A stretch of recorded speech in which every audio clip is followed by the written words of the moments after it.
channel Warta Bogasari dengan program Ngobar, Ngobrol Bareng. Ngobar ini akan ngebahas tentang seputar kegiatan-kegiatan yang ada di dalam Bogasari. Dan kali ini pembahasannya spesial banget loh, yaitu tentang SWRO, Sea Water Reverse Osmosis dan Rain Harvesting. Dan hari ini kita udah kedatangan tamu yang spesial yang bakal ngejelasin ke kita apa sih SWRO dan apa sih Rain Harvesting itu, yaitu Pak Niki. Pagi Pak. Selamat pagi, Tessa.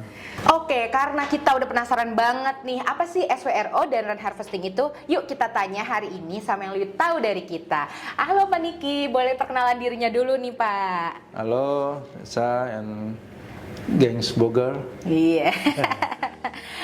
Perkenalkan, saya Niki, lengkapnya Niki Yamoto Surupati, namanya agak panjang. Saya saat ini ditugaskan sebagai Junior Manager di Water and Distribution. Itu di bawah Departemen Production Utility. Untuk tugas dan tanggung jawabnya, Production Utility yang membawahi Water and Distribution, ada beberapa yang menyangkut mengenai pengolahan air, limbah, ya, dan pendistribusian air, semua itu di bawah cakupan kita, tugas dan tanggung jawab kita. Yang pertama, pengambilan air dari sumber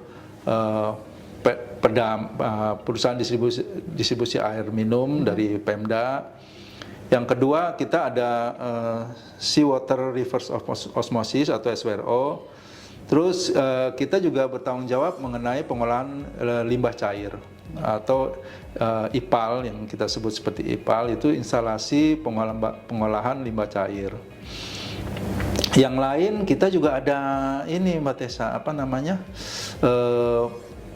pemanfaatan air hujan. Wow. Ya, itu kita sebut sebagai tada hujan atau rain harvesting, ya.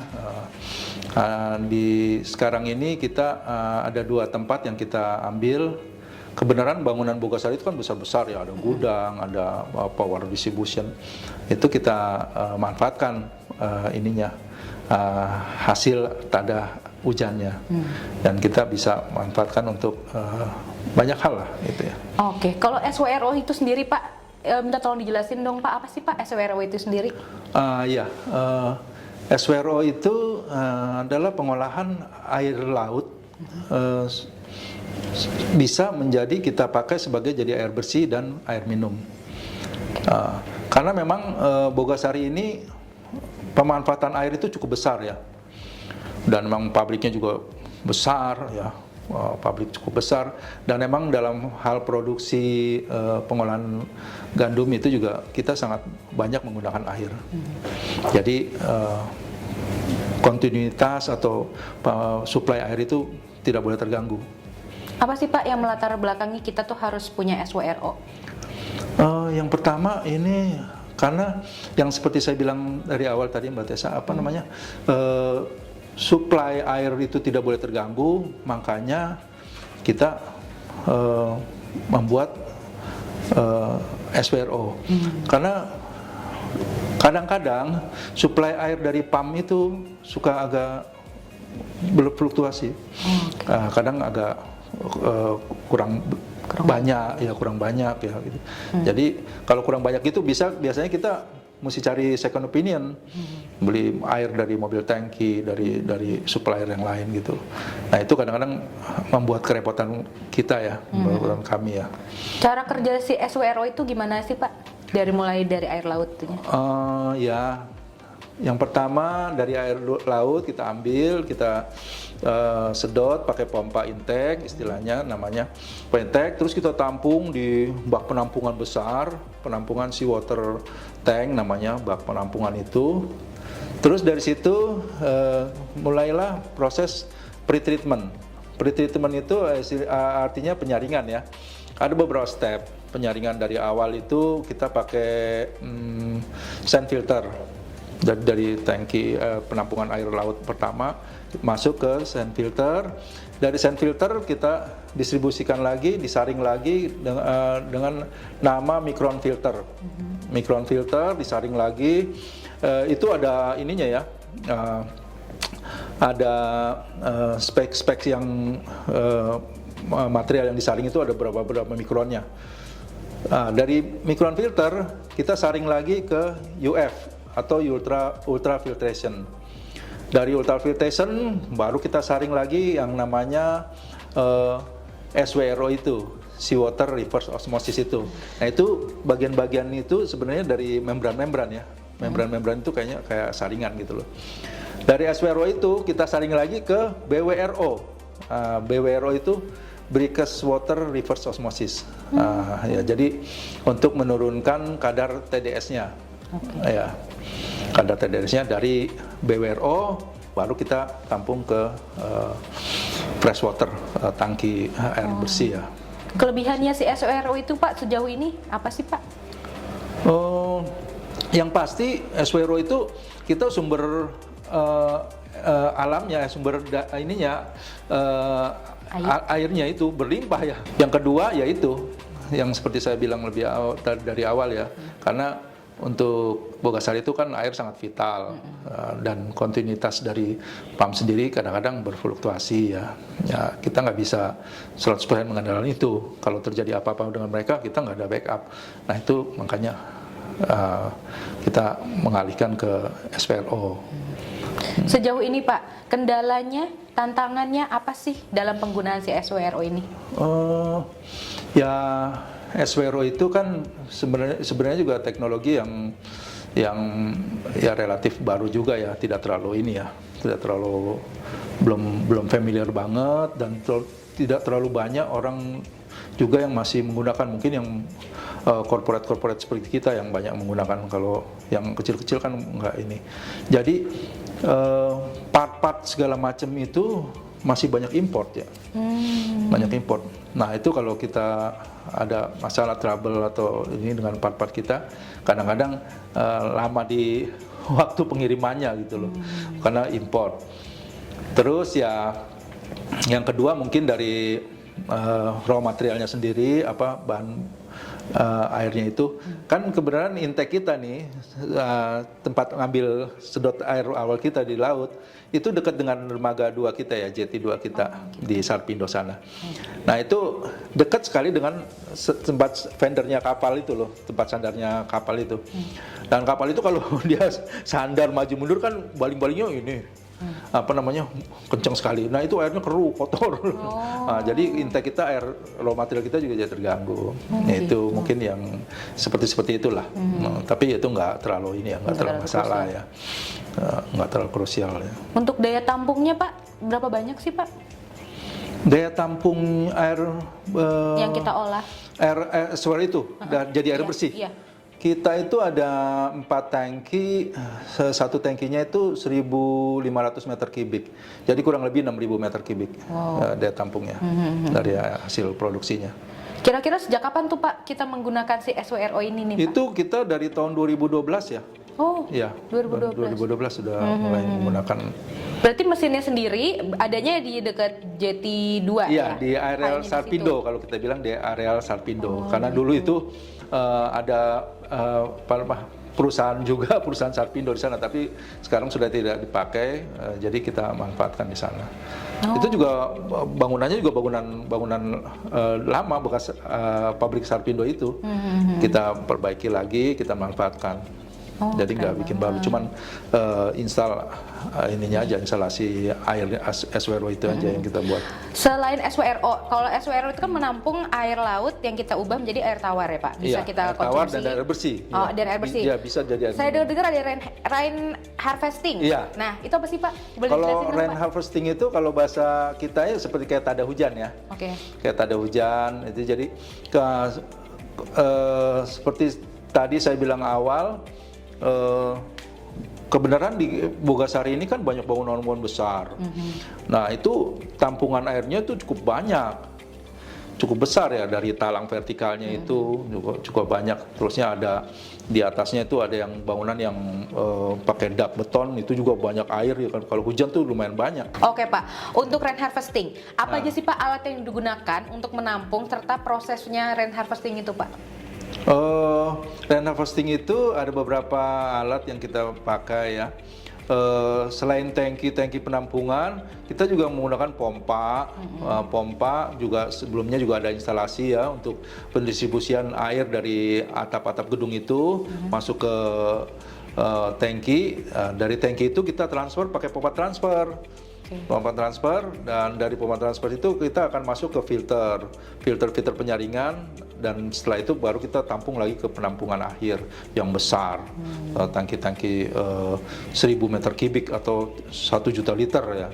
Ya. Berarti kalau udah ke tangki-tangki besar itu udah siap digunakan, Pak? Udah siap distribusi ya. Dari situ juga dipompa lagi tuh untuk mensuplai ke tempat-tempat yang membutuhkan, itu kita pompa lagi dengan pompa. Jadi memang luas ya, Pak, Ya. suplai kemana aja ya? Suplai kemana aja, Oke. yang terutama ya untuk siram taman dan cuci mobil-mobil gitu ya. Untuk rain harvesting sendiri, Pak, apa aja sih manfaatnya, Pak? Oh, banyak sekali tuh ya Mbak Nesa. Yang pasti kita siram taman itu udah nggak pakai air pump, kita pakai manfaatkan dari Air rain harvesting.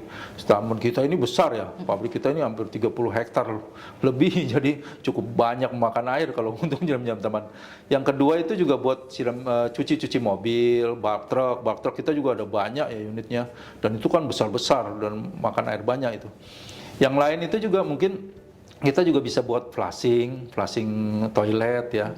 Dan yang paling nggak kalah pentingnya juga itu untuk mengurangi banjir juga di areal Bogasari. Iya, karena kan kita tampung airnya dan nanti kita manfaatkan. Jadi air tidak langsung jatuh ke tanah masuk ke selokan.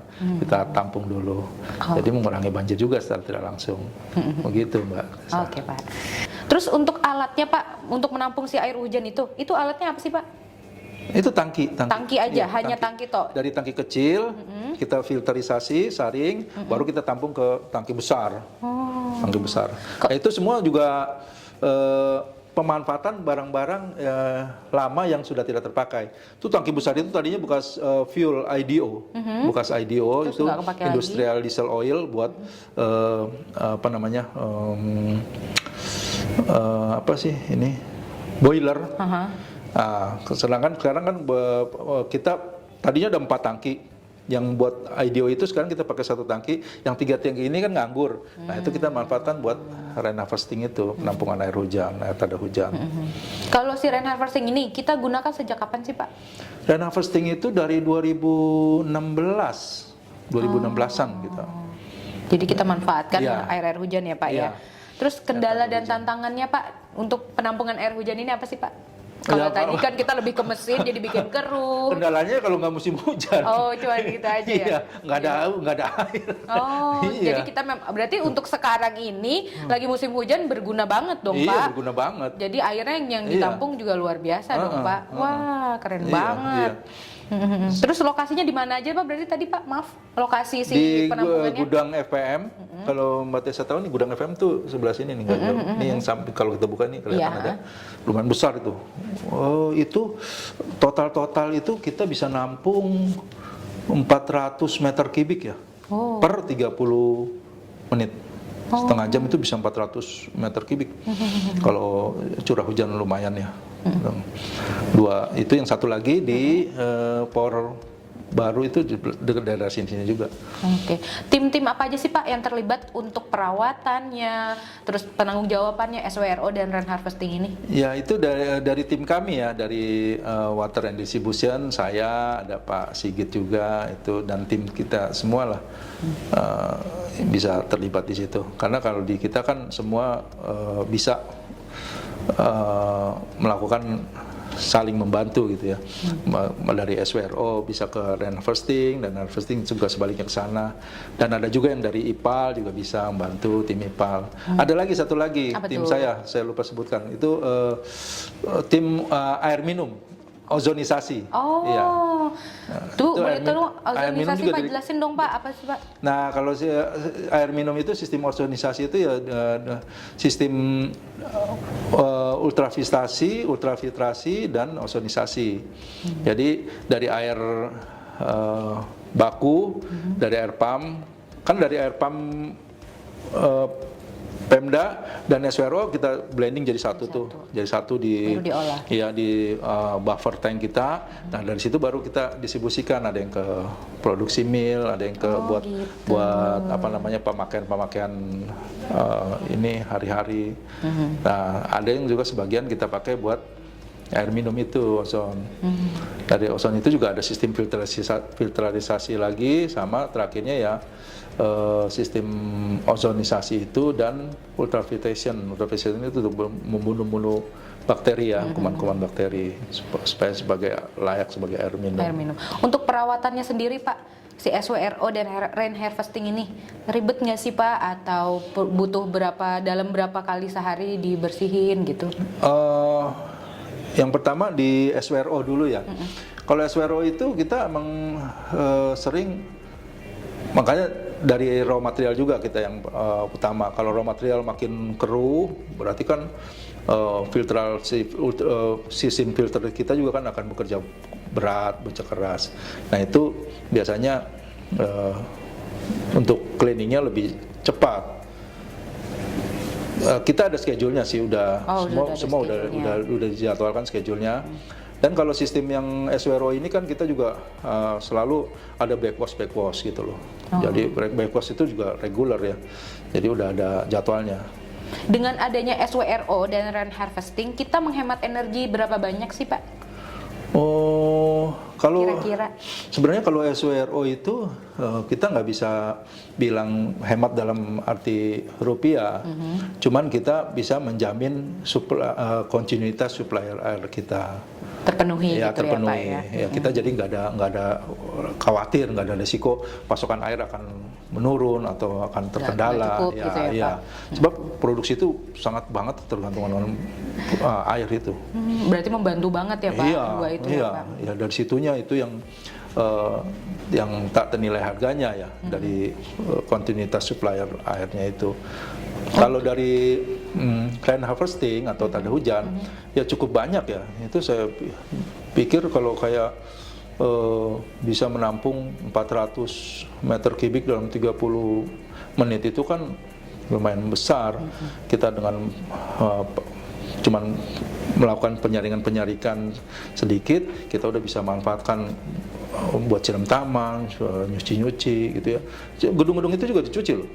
Iya, ada cleaning juga. Ada, kalau dari bagian general cleaning itu ada schedule-nya untuk pencucian gedung, koridor-koridor kita itu memakan air banyak itu. Iya, benar. Nah itu kita bisa manfaatkan dari situ. Jadi yang pemakaian air kota juga lebih sedikit. Dalam hal ini air pump ya, jadi lebih berkurang karena kita bisa pakai air itu. Jadi efisiensi juga lah. Iya benar-benar. Untuk kedepannya, inovasi apa aja sih yang akan dilakukan untuk mendukung program industri hijau? Mungkin kita akan meningkatkan untuk penyiraman taman ya. Jadi kita tingkatkan, ya itu juga termasuk supaya untuk mendukung program pemerintah dalam industri hijau.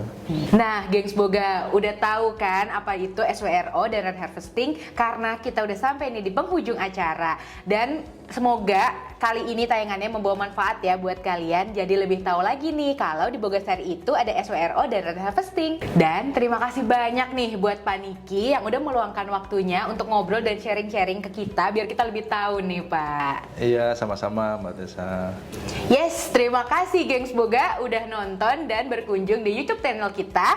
Jangan lupa like, comment, dan subscribe di YouTube channel kita dan kunjungi Instagram Warta Bogasari biar lebih tahu apa aja informasi yang akan kita bagikan ke kalian. Saya Tesya dan Pak Niki pamit undur diri. Thank you, bye-bye. Makasih banyak Pak. Terima kasih Tessa, sama-sama Tessa.